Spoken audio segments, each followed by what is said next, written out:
Wamasai ni CCM tu. Wote wanaelewa tu. Watu wanahoji kwa nini? Msi hatuhojiwi, ni umoja wetu. Tanzania wote Wamasai wanajua kwamba ni CCM tu, ile chama ya Nyerere. Twani waroi. Mtu asituhoji kwa nini? Nikiamua kwenda kwenye dini fulani sinaenda. Wamasai wanasema tunashikana katika utawala nchi. Akikushinda naye yule akushinda ya Chadema, sijia kafu. Tunakwenda huko. Lakini hatugawanyi na mambo ya siasa isiyolipa. Hatuko kwenye demokrasia namna hiyo. Tunakubali demokrasia, lakini tuko kwenye CCM. Hatumumunyi, mimi ndio kiongozi mkuu. Na inasema hivyo. Tunataka nchi hii iendelee kuwa na amani, iendelee kuwa na utulivu, tuendelee kufaidi rasilimali ya nchi hii katika taratibu ambayo Samia anafanya. Nataka niombe jamii ya Wamasai ishike namba 1 kwa kupiga kura. Narudia 29. Wote pigeni kura tuonyeshe Samia tupo katika jamii hii. Mmesikia? Chagueni madiwani wazuri, wabunge wazuri. Chagueni. Na rais ndio sisemi. Ni yote. Hatujawahi kupata rais kama huyu. Nilikuwa Nyerere, nilishiriki, nimetoa ng'ombe ya mchango ya vita jamii ya Uganda, na mimi nimehusika kuchangia. Si najua nchi hii ina utamu gani na una utajiri gani. Hawa wanahangaika, nchi hakuna chochote, ni uongo tupu. Sisi tumesha kosa sabuni miaka iliyopita, tunafulia katani. Leo nakuja watu nakula raha tu. Tunaomba Mungu atatuongezee siku kidogo na sisi tuonje hii raha. Lakini kuna jambo nimeliona kwenye mitandao. Mkuu wa mkoa ameenda Arusha. Sisi Wamasai tuna rika, mifumo ya rika, kwamba unatoka uzee unakuja kijana unakuwa mzee. Sasa hii rika ambayo tunakuja kuipokea imezinduliwa kule Arusha. Na tunafanya tohara kweli kwenye maeneo yetu. Kuna kipindi sasa inafungwa, inakuwa sasa tunakwenda kwenye hatua nyingine ya pili. Sasa hii ilichonisababisha na nimechukia sana ni kwamba tunaona sasa sisi Wamasai tunakuwa na misingi yetu mikubwa na tumebakiwa na misingi miwili mikubwa sana. Wamasai sisi ni watu wa haki sana, na hiyo inajulikana popote pale. Ni watu wa haki sana. Sisi mifumo yetu ya rushwa na nini kupindisha haki, sisi kwetu bado hakuna. Kwa hiyo tuna hiyo misingi ya haki. Alafu tuna misingi pia misingi ya pili ni hii sasa, sisi jamii yetu bado hatujaingiliwa sana na makabila mengine, bado hatujaingiliwa sana na mifumo hizi za Kiswahili. Sasa tunaanza kuingiza sasa siasa kwenye mifumo yetu ya misingi yetu muhimu sana za Kimasai, ambayo hii tunaipinga na tutaipinga mpaka dakika ya mwisho. Tutahakikisha hii misingi ya Kimasai tutailinda kwa nguvu zote. Tunahakikisha yeyote anayetaka kutuyumbisha, yeye atuache, sisi tuendelee na misingi yetu.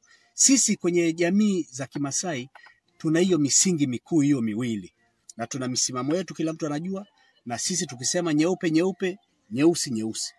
Sasa mkuu wa mkoa alienda kule, tunaanza kuona dalili ya kuingiza siasa kwenye mambo yetu ya mila zetu, misingi yetu muhimu, na hii hatutaikubali kamwe.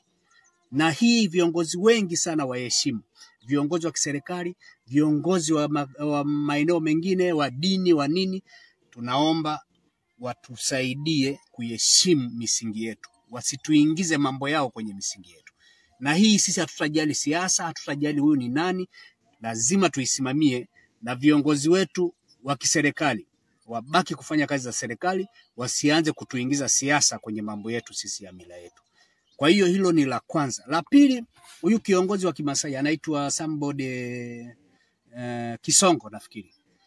Tunaomba sana ajitafakari, ajitathmini, aangalie sisi Wamasai tunajua misingi yetu.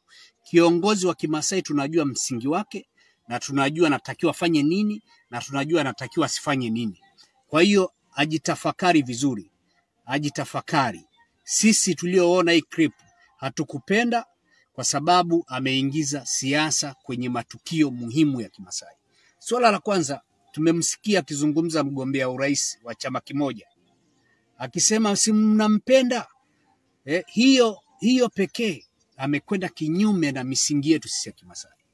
Sisi Wamasai hatuelewi kwamba Yani kunapokuwa chaguzi kama hizi, tunawaachia jamii iamue yenyewe, au tukaombane kura kisiasa manyumbani kwetu na maeneo kwenye majukwaa ya kisiasa, lakini sio maeneo tunayofanyia mambo yetu ya kimila. Hiyo ni marufuku, na kiongozi yoyote anayefanya kama huyo niliomuona, huyo tayari ameshavuka na ameshatoka kwenye misingi yetu ya Kimasai. Hilo sio sehemu la kufanya siasa. Hilo sio jukwaa la kufanya siasa. Kama mmezoea kufanya siasa huko kwenu, mkafanye kwenu, mkafanye nyumbani kwenu, lakini sio kwenye mambo yetu ya mila mkafanye siasa. Hilo natamani clip imfikie huyo kiongozi wa kimila, natamani clip imfikie huyo Kisongo. Mzee, tunakuheshimu sana. Umebeba jukumu la kabila ambalo ni kabila lenye heshima kubwa duniani. Ni kabila ambalo linaheshimika mahala popote duniani. Hatutaki kuona unataka kuligeuza ni shamba lako. Hatutaki kuona unataka kutumia maslahi kwenye majukwaa yetu ya Kimasai. Kama unataka sifa ukasifiwe huko, nenda huko. Achana na hayo mambo ya Kimasai. Hilo swala kwa kweli tutalisimamia mpaka damu yetu ya mwisho. Tunakuheshimu mzee Kisongo, achana nayo hiyo kitu.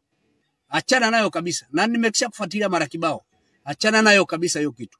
Endelea kufanya siasa zako kule nyumbani kwako, lakini sio kwenye maeneo yetu sisi ya Kimasai ambayo tunadumisha mila zetu, tunadumisha sheria za Kimasai. Tunataka turizishe watoto wetu misingi hii ya kutokutenda maovu na kutokunyanyasa mtu na kutokumdhulumu mtu. Wasimamie haki, na sisi tunaamini mtenda haki namba 1 ni Mungu, lakini mtenda haki namba 2 ni Masai. Sasa tutaki uvuruge hiyo kitu. Sisi tunaamini baada ya Mungu kwenye kutenda haki, sisi wa Masai ndio tunafuata. Mzee Kisongo,